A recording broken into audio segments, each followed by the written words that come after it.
High and hello, myself অনিমান রয়। আর আজকে হচ্ছে work power and energy চ্যাপ্টারের পার্ট 2। আজকে আমরা শুরু করবো হচ্ছে এনার্জি টপিকটা। ওকে, এনার্জি টপিক অনেক বড়, তো আজকে থেকে শুরু হচ্ছে। So short first question, energy কি জিনিস, রাইট? এনার্জি কি? এনার্জি ডেফিনিশন হচ্ছে কোনো বস্তুর, কোনো অবজেক্টের কাজ করার যে সামর্থ্য তাকেই এনার্জি বলে। মানে কোনো বস্তুর ওয়ার্ক ডান করার যে সামর্থ্য থাকে তাকে এনার্জি বলে। মানে কোনো বস্তুর উপরে বাইরের থেকে যে এক্সটার্নাল ফোর্স অ্যাপ্লাই করি, সেই এক্সটার্নাল ফোর্সের জন্য বস্তুর মধ্যে এনার্জির সঞ্চার হয়। ওকে, আর সেই এনার্জির জন্যই বস্তুটা ওয়ার্ক ডান করতে পারে। এনার্জি না থাকলে বস্তুটা ওয়ার্ক ডান করতে পারবে না। ঠিক আছে? তো এনার্জি অনেক রকমের হয়। যান্ত্রিক শক্তি মানে মেকানিক্যাল এনার্জি, তাপ শক্তি মানে হিট এনার্জি, শব্দ শক্তি মানে সাউন্ড এনার্জি, এরকমই অনেক, কেমিক্যাল এনার্জি, তারপরে অ্যাটমিক এনার্জি, তারপরে ম্যাগনেটিক এনার্জি, অনেক ধরনের এনার্জি থাকে অ্যান্ড সো অন। তো আজকে আমরা যে এনার্জিটা দেখব সেটা হচ্ছে মেকানিক্যাল এনার্জি। ওকে, সো মেকানিক্যাল এনার্জি কি জিনিস এবার? তো কোনো বস্তু বা অবজেক্টের নিজের ভেলোসিটির জন্য, নিজের পজিশনের জন্য, বা নিজের শেপ আকৃতির জন্য, বা এই তিনটার মধ্যে যে কোনো একটা কারণের জন্য বা তিনটা কারণের জন্যই ওই বস্তুর মধ্যে যে এনার্জির সঞ্চার হয় সেটাকে যান্ত্রিক শক্তি বা মেকানিক্যাল এনার্জি বলে। কোনো বস্তুর ভেলোসিটি চেঞ্জ হচ্ছে, বা পজিশন চেঞ্জ হচ্ছে, বা শেপ চেঞ্জ হচ্ছে, তার জন্য ওই বস্তুর মধ্যে একটা ওয়ার্ক ডান হবে। সেই ওয়ার্ক ডানের জন্য যে এনার্জির সঞ্চার হয়, যে এনার্জির জন্য ওই বস্তুর ওয়ার্ক ডানটা করতে পারে, সেটাকে বলে হচ্ছে যান্ত্রিক শক্তি বা মেকানিক্যাল এনার্জি। ওকে, তো মেকানিক্যাল এনার্জি আবার দুই রকমের হয়। এক, গতিশক্তি বা কাইনেটিক এনার্জি, আর দুই, স্থিতিশক্তি বা পোটেনশিয়াল এনার্জি। ওকে, তো গতিশক্তি কি? নাম শুনেই বোঝা যাচ্ছে কোনো বস্তুর গতির জন্য, মানে নিজের গতির জন্য বা ভেলোসিটির জন্য যে এনার্জির সঞ্চার হয় তার মধ্যে, সেটাকে গতিশক্তি বলে। এক্সাম্পল, যেমন একটা বন্দুক থেকে যদি বুলেট ফায়ার করা হয়, তাহলে সেই বুলেটটা কি হবে? বুলেটটা কাঁচ ভেদ করে চলে যেতে পারে, বুলেটটা কোনো কাঠের তক্তাকে ভেদ করে চলে যেতে পারে, রাইট? কিন্তু ওই সেম বুলেটকে যদি আমি কাচের গায়ে এরকম করে টাচ করে রাখি, বা কোনো ওই কাঠের গায়ে যদি টাচ করে রাখি, তাহলে কি ওটা পারবে? পারবে না। কেন পারবে না? কারণ তার মধ্যে ওই এনার্জিটা নেই। আর যখন আমি ওই বুলেটটাকে ফায়ার করছি, তার মানে কি হচ্ছে, ওর যে ভেলোসিটিটা হচ্ছে, ওই ভেলোসিটির জন্য ওই বুলেটের মধ্যে একটা এনার্জির সঞ্চার হচ্ছে, একটা এনার্জি তৈরি হচ্ছে। ওকে, আর সেই এনার্জিটার জন্যই ও ওই ওয়ার্ক ডানটা করতে পারছে। মানে কাঁচকে ভেদ করে যেতে পারছে, বা কোনো কাঠের তক্তা বা কোনো কিছুকে ভেদ করে ও যেতে পারছে। কেন যেতে পারছে? ওয়ার্ক ডানটা কেন করতে পারছে? ওই এনার্জিটার জন্য। তো এটাকে বলা হচ্ছে গতি শক্তি বা কাইনেটিক এনার্জি। ওকে, সো এটার ভ্যালু আমরা কি করে ক্যালকুলেট করব? কাইনেটিক এনার্জি যদি আমাদেরকে ক্যালকুলেট করতে হয়, তাহলে ফার্স্টে তো ডায়াগ্রাম ধরলাম, এটা একটা বস্তু যার মাস হচ্ছে m। ওকে, এটা চলছে u ভেলোসিটিতে। ওকে, এদিকে চলছে। এবার এটার উপরে যদি আমি বাইরে থেকে একটা এক্সটার্নাল ফোর্স অ্যাপ্লাই করি, ডাইরেকশন উল্টো দিকে f, এটা এক্সটার্নাল ফোর্স অ্যাপ্লাই করলাম, তাহলে কি হবে? বস্তুটা ধীরে ধীরে ভেলোসিটি কমবে, কমতে কমতে এক সময় কি হবে, বস্তুটা এখানে ফাইনাল ভেলোসিটি 0 হয়ে যাবে। ডিসপ্লেসমেন্ট কতটা হবে? ধরলাম ডিসপ্লেসমেন্ট হবে s। তো বস্তুটা এক সময় গিয়ে থেমে যাবে, রাইট? তাহলে এই ক্ষেত্রে এই বস্তুটা কাইনেটিক এনার্জি কত হবে? এই ক্ষেত্রে বস্তুটা কাইনেটিক এনার্জি হবে যে বাইরে থেকে যে ফোর্স অ্যাপ্লাই করলাম, ওই ফোর্সের বিরুদ্ধে যে ওয়ার্ক ডান হচ্ছে। ওয়ার্ক ডান কয় রকমের? দুই রকমের, এক ফোর্সের বিরুদ্ধে, আর একটা ফোর্সের দ্বারা, রাইট? এখানে কি হচ্ছে? এখানে ফোর্সের বিরুদ্ধে ওয়ার্ক ডান হচ্ছে। তাহলে এই বস্তুটার ওয়ার্ক ডান কতটা করবে? এই ফোর্সের বিরুদ্ধে যতটা ওয়ার্ক ডান ওর দরকার ওকে ইউ ভেলোসিটি থেকে 0 ভেলোসিটিতে যেতে, তার জন্য কতটা এনার্জি হবে? এই ফোর্সের বিরুদ্ধে যতটা ওয়ার্ক ডান করছে, রাইট? তাহলে এই ক্ষেত্রে আমরা work done equal to kinetic energy, যেটাকে আমরা কে দিয়ে রিপ্রেজেন্ট করি, কাইনেটিক এনার্জি হবে এই যে ফোর্স এর, এই ফোর্সের বিরুদ্ধে আমরা যে ওয়ার্ক ডান করব সেটা। কারণ ফোর্স অ্যাপ্লাই করার জন্যই, এক্সটার্নাল ফোর্স অ্যাপ্লাই করার জন্যই বস্তুর মধ্যে এনার্জি সঞ্চার হয়, তার জন্য সে ওয়ার্ক ডান করতে পারে। এখানে ওয়ার্ক ডান কি করছে? ইউ ভেলোসিটি থেকে 0 ভেলোসিটিতে যাচ্ছে, একটা ডিসপ্লেসমেন্ট হচ্ছে ফোর্সের উল্টো দিকে, রাইট? তাহলে ফোর্সের জন্য যে ওয়ার্ক ডান হচ্ছে, তাহলে এর কাইনেটিক এনার্জি কত হবে? এই ফোর্স এফ ফোর্সের জন্য যে ওয়ার্ক ডান হয় সেই ওয়ার্ক ডানের ভ্যালু কত, ফোর্স ইনটু ডিসপ্লেসমেন্ট। তাহলে force into displacement, F force apply করছি, ডিসপ্লেসমেন্ট কত হচ্ছে এস, ঠিক আছে। এবার এটাকে আমরা লিখতে পারি K equal to M A S. M A S কি, আমরা নিউটনের সেকেন্ড ল অফ মোশন থেকে জানি এফ ইকুয়াল টু কি হয়, এফ ইকুয়াল টু হয় এম ইন্টু এ, বস্তুটার মাস ইন্টু বস্তুটার এক্সেলারেশন বা রিটার্ডেশন। এই ক্ষেত্রে কি হচ্ছে, এই ক্ষেত্রে বস্তুটার রিটার্ডেশন হচ্ছে, কেন, কারণ ভেলোসিটি ধীরে ধীরে কমছে, ইউ থেকে 0 হয়ে গেল, ওকে, সেই ক্ষেত্রে রিটার্ডেশন।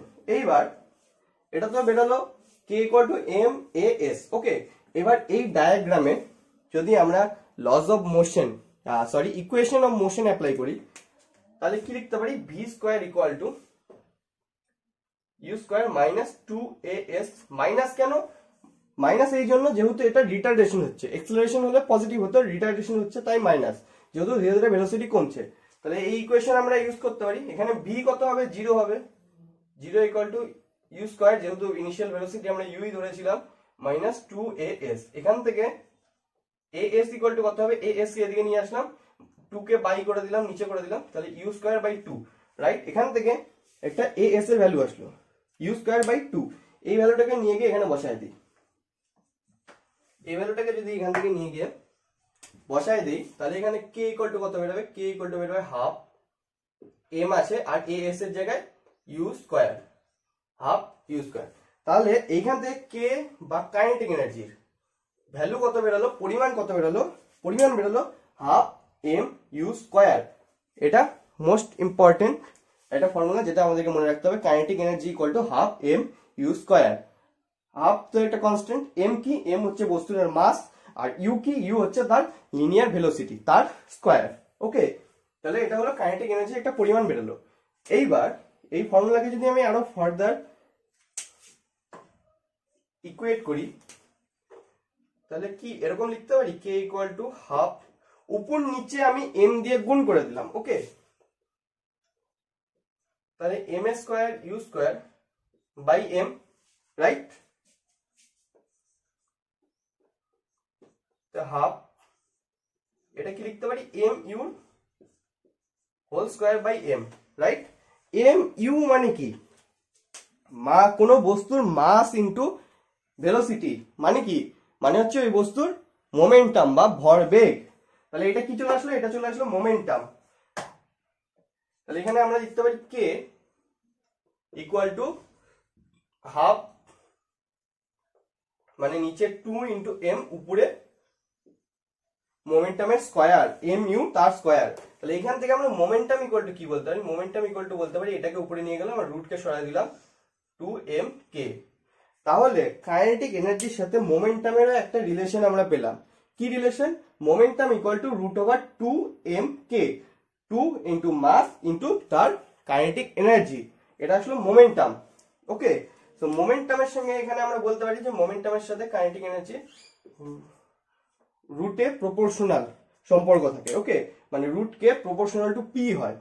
তার মানে যদি আমরা এটার গ্রাফ তৈরি করি, তাহলে কেমন হবে, এরকম হবে, এদিকে যদি কে হয় এদিকে যদি পি হয়, তাহলে রুটের গ্রাফ যেরকম হয় সেরকম হবে।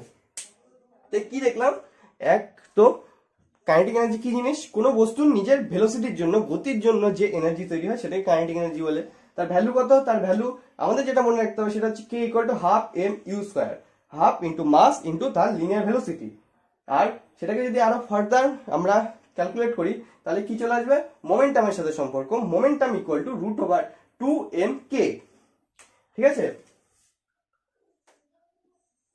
2mk চলে আসবে, আসলো এটা। এইবার ফোর্স যে অ্যাপ্লাই করলাম, এই ফোর্সের ডাইরেকশন যদি মোশনের ডাইরেকশনের দিকেই হয়, তাহলে কেমন হবে,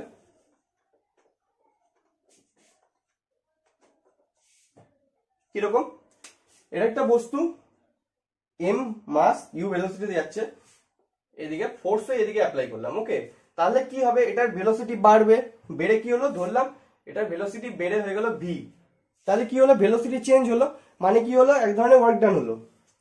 এই ক্ষেত্রে যদি আমরা ইকুয়েশন অফ মোশন অ্যাপ্লাই করি, তাহলে ভি স্কোয়ার ইকুয়াল টু কত বেরোবে, ইউ স্কোয়ার প্লাস 2as। এই ক্ষেত্রে প্লাস কেন হলো? প্লাস এই জন্য হলো যেহেতু এই ক্ষেত্রে এক্সেলারেশন হচ্ছে, ভেলোসিটি ধীরে ধীরে বাড়ছে, ঠিক আছে? তাহলে এখান থেকে as এর ভ্যালু কত বেরাবে? as এর ভ্যালু বেরাবে হচ্ছে half v square minus u square. তাহলে as এর ভ্যালু এটা বেরালো।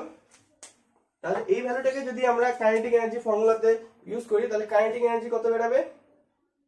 m into half v square minus u square. তো কাইনেটিক এনার্জি কত বেরোলো? Half mv square minus half mu square. তাহলে কাইনেটিক এনার্জি চেঞ্জ কত হলো?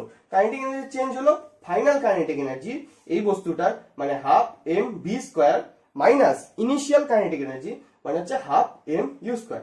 তাই final kinetic energy minus initial kinetic energy হচ্ছে এই বস্তুটার টোটাল কাইনেটিক এনার্জি, যেটা এনার্জিটা তৈরি হলো কার জন্য? এই ফোর্স অ্যাপ্লাই করার জন্য।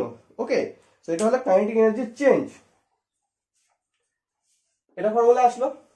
এইবার আরো একটা জিনিস, সেটা হচ্ছে কোনো যদি বোম যদি এক্সপ্লোড হয় তাহলে কি হবে? ওই বোমটা অনেক কটা টুকরো হবে, এক একটা টুকরো এক এক দিকে যাবে, এক একটা ভেলোসিটিতে যাবে, রাইট? তো ভেলোসিটির জন্য কি হবে? ওটার মধ্যে একটা এনার্জি তৈরি হবে। এক একটা ভেলোসিটি এক রকম হওয়ার জন্য এক একটা কাইনেটিক এনার্জি এক রকম হবে। ওকে, সো কত হবে সেটা আমরা ক্যালকুলেট করব।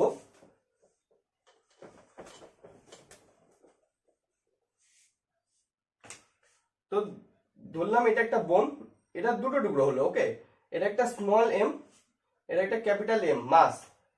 দুটো টুকরো হলে কি হবে? কনভারসেশন অফ লিনিয়ার মোমেন্টাম থেকে আমরা জানি এটা একটা ভেলোসিটি হবে স্মল ভি, তার উল্টো দিকে এটা ভেলোসিটি হবে ক্যাপিটাল ভি। ওকে,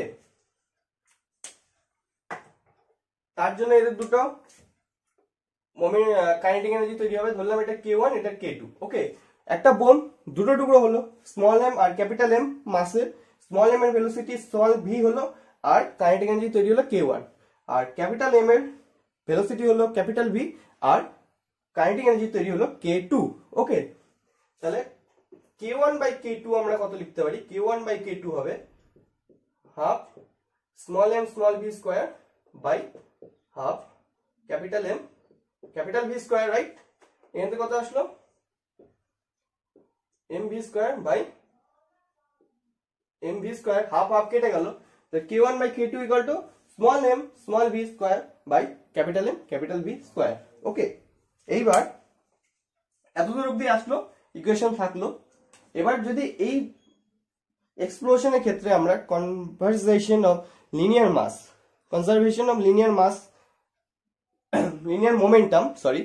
মোমেন্টাম যদি অ্যাপ্লাই করি তাহলে আমরা কি বলতে পারি? যে এই এক্সপ্লোশনের শুরুতে ইনিশিয়ালি যে মোমেন্টাম ছিল ফাইনালিও তাই মোমেন্টাম হবে।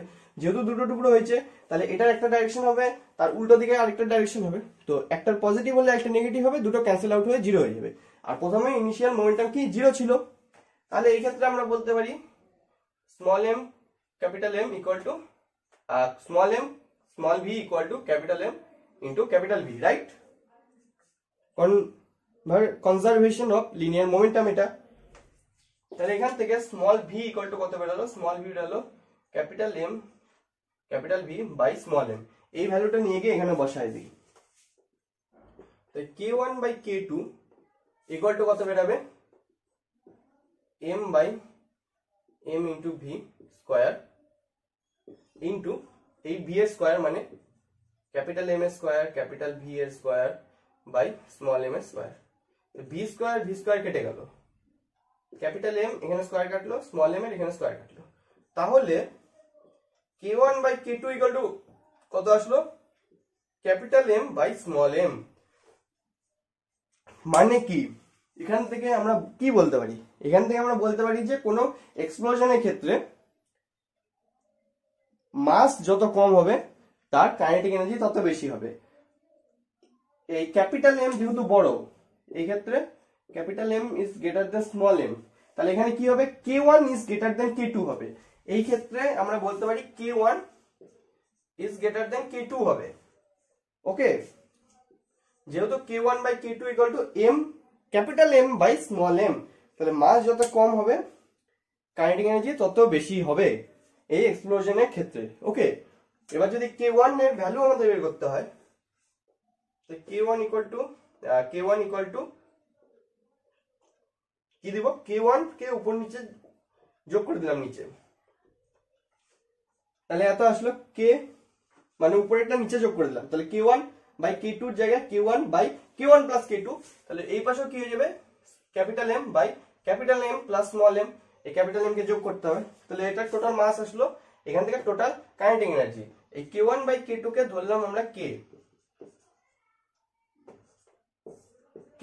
k হচ্ছে টোটাল কাইনেটিক এনার্জি।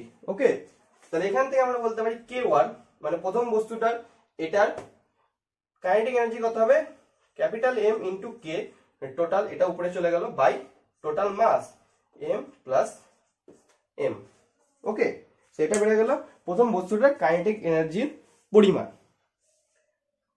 তো কাইনেটিক এনার্জি চেঞ্জ হয়ে দেখলাম, আর একটা এক্সপ্লোশনের ক্ষেত্রে কাইনেটিক এনার্জি কিরকম হবে, যার মাস যত কম হবে তার কাইনেটিক এনার্জি তত বেশি হবে।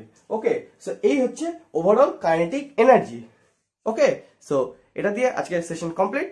সো দেখা হচ্ছে নেক্সট দিন নেক্সট সেশনে। টাটা।